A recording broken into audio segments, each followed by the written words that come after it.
ഷൗക്കത്ത് അലി സാഹിബ്, LTCCയുടെ കരുത്തനായ ജനറൽ സെക്രട്ടറിയും പ്രമുഖ വാഗ്മിയുമായ പ്രിയപ്പെട്ട PK അബ്ദുൽ സലാം സാഹിബ്, ഈ വേദിയിൽ എനിക്ക് മുമ്പ് പ്രസംഗിച്ച എന്റെ പ്രിയ കൂട്ടുകാരനും അമേനി കോൺഗ്രസിന്റെ ആവേശവുമായ പ്രിയപ്പെട്ട റാഫി, അമേനിയൻ കോൺഗ്രസിന്റെ പക്ഷേ കോൺഗ്രസ് പാർട്ടിയിൽ വിട്ടുതരാൻ തയ്യാറല്ല. ഞങ്ങൾ അമേനി ദ്വീപിൽ സ്റ്റേജ് കെട്ടി വെയിറ്റ് ചെയ്യും. എന്റെ NCP-കാരൻ MPയോട് വിളിച്ചു വരാം. സംവാദത്തിന് തയ്യാറാണെങ്കിൽ അമേനിയിലേക്ക് വരാൻ വരെ സ്റ്റേജ് ഞങ്ങൾ കെട്ടാൻ തയ്യാറാണ്. ധൈര്യമുണ്ടോ? പിന്നെ അദ്ദേഹം പ്രസംഗിക്കുന്നു എന്റെ ശത്രു NCP-യുടെ ശത്രു എന്ന് പറയുന്നത് പട്ടേലാണ്, BJP ആണ്. നിങ്ങളുടെ ശത്രുത BJP-യുമായുള്ള ശത്രുത എന്താണെന്ന് കുറച്ച് നാളുകൾക്ക് മുമ്പ് ലക്ഷദ്വീപിന്റെ തലസ്ഥാന നഗരിയായ കവരത്തിയിൽ വെച്ച് നിങ്ങൾ കണ്ടതാണ്. എന്റെ സ്നേഹം നിറഞ്ഞ ചെത്തലാത്ത് ദ്വീപിലെ ജനങ്ങൾ നിങ്ങൾ മനസ്സിലാക്കണം. കുറച്ച് നാളുകൾക്ക് മുമ്പ് ബഹുമാനനായ പ്രധാനമന്ത്രി കവരത്തി ദ്വീപ് സന്ദർശിച്ചു.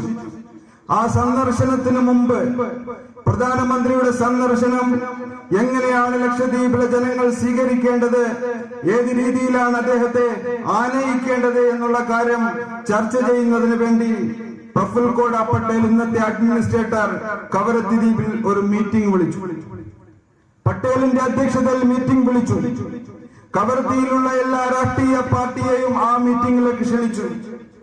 സെൽഫ് ഹെൽപ്പ് ഓർഗനൈസേഷനെയും ക്ഷണിച്ചു. സന്നദ്ധ സംഘടനകളെയും ക്ഷണിച്ചു.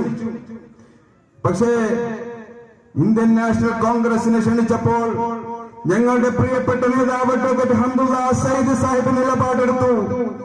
എന്റെ ലക്ഷദ്വീപിലെ ജനങ്ങളെ ദ്രോഹിച്ച, എന്റെ ലക്ഷദ്വീപിൽ നിന്നും 4500ഓളം തൊഴിലാളികളെ പിരിച്ചുവിട്ട BJP ഫാസിസ്റ്റ് ഗവൺമെന്റിന്റെ പ്രധാനമന്ത്രി നരേന്ദ്രമോദിയെ സ്വീകരിക്കുവാൻ ഞങ്ങളില്ല എന്ന് ആർജവത്തോടുകൂടി നിലപാടെടുത്ത പ്രസ്ഥാനത്തിന്റെ പേര് ഇന്ത്യൻ നാഷണൽ കോൺഗ്രസ് എന്നാണ്. എന്നാൽ നിങ്ങൾ മനസ്സിലാക്കണം, ആ മീറ്റിംഗ് നടന്ന ദിവസം നടന്ന സംഭവങ്ങൾ. ആ മീറ്റിംഗ് നടന്ന ദിവസം NCP-കാർ അതിൽ പങ്കെടുത്തു, JDU-കാർ അതിൽ പങ്കെടുത്തു, BJP-കാർ അതിൽ പങ്കെടുത്തു, കോൺഗ്രസുകാർ ആരും പങ്കെടുത്തില്ല. പക്ഷേ സെൽഫ് ഹെൽപ്പ് ഗ്രൂപ്പിന്റെ ലീഡറായ മഹിളാ കോൺഗ്രസിന്റെ നേതാവ് ശ്രീമതി ഖദീജ അങ്ങോട്ട് പങ്കെടുത്തു. അങ്ങോട്ട് പോകുന്ന സമയത്ത്, ആ മീറ്റിംഗ് ഹാളിലേക്ക് ഖദീജ കാലെടുത്ത് വെക്കുന്ന സമയത്ത് NCP-കാരൻ ഫോട്ടോ എടുത്തു. നടന്ന സംഭവമാണ്, നിങ്ങൾ സോഷ്യൽ മീഡിയയിൽ കണ്ടിട്ടുണ്ടാവും. ഫോട്ടോ എടുത്തിട്ട് സകല ഗ്രൂപ്പുകളിലേക്കും തള്ളിവിട്ടുകൊണ്ട് അവർ പറയുന്നു, ഹംദുള്ള സയ്യിദ് കോൺഗ്രസ് പാർട്ടിയും ബഹിഷ്കരിക്കുമെന്ന് പറഞ്ഞിട്ട് നിങ്ങളുടെ മഹിളാ കോൺഗ്രസിന്റെ ജനറൽ സെക്രട്ടറി ഇതാ പങ്കെടുത്തിരിക്കുന്നു എന്ന് പറഞ്ഞുകൊണ്ട് മീറ്റിംഗ് ഹാളിലേക്ക് മീറ്റിംഗ് തുടങ്ങുന്നതിന് മുമ്പ് കയറുന്ന ഒരു ഫോട്ടോ എടുത്തിട്ട് പ്രചരിപ്പിച്ചു. എന്റെ പ്രിയപ്പെട്ട NCP-കാർക്ക് അറിയില്ലായിരുന്നു ശ്രീമതി ഖദീജ ആരാണെന്നും കോൺഗ്രസിന്റെ നിലപാട് എന്താണെന്നും. എന്റെ NCP-കാർ മനസ്സിലാക്കാൻ നിങ്ങൾ ഇനി ഒരു 100 ജന്മം കൂടി കോൺഗ്രസിനെ കുറിച്ച് നിങ്ങൾ മനസ്സിലാക്കണമെങ്കിൽ നിങ്ങൾ ഒരു 100 ജന്മം കൂടി ഇനിയും ജനിക്കേണ്ടി വരും എന്റെ പ്രിയമുള്ളവരെ. ശ്രീമതി ഖദീജ അങ്ങനെ മീറ്റിംഗിലേക്ക് കടന്നു. പ്രഫുൽ പ്രിയപ്പെട്ട മഹിളാ കോൺഗ്രസിന്റെ ധീരയായ വനിത ശ്രീമതി ഖദീജ എഴുന്നേറ്റ് നിന്നുകൊണ്ട് പറഞ്ഞു, ഞാൻ സെൽഫ് ഹെൽപ്പ് ഗ്രൂപ്പിന്റെ ലീഡർ ആയതുകൊണ്ട് ഞാൻ പങ്കെടുക്കുന്നതാണ്. അതിലുപരി മഹിളാ കോൺഗ്രസിന്റെ നേതാവാണ്. എന്റെ പാർട്ടിയുടെ നിലപാട് നിങ്ങളുടെ മുഖത്ത് നോക്കി പറയുന്നതിന് വേണ്ടിയാണ് ഞാൻ ഈ വേദിയിലേക്ക് കടന്നു വന്നത്.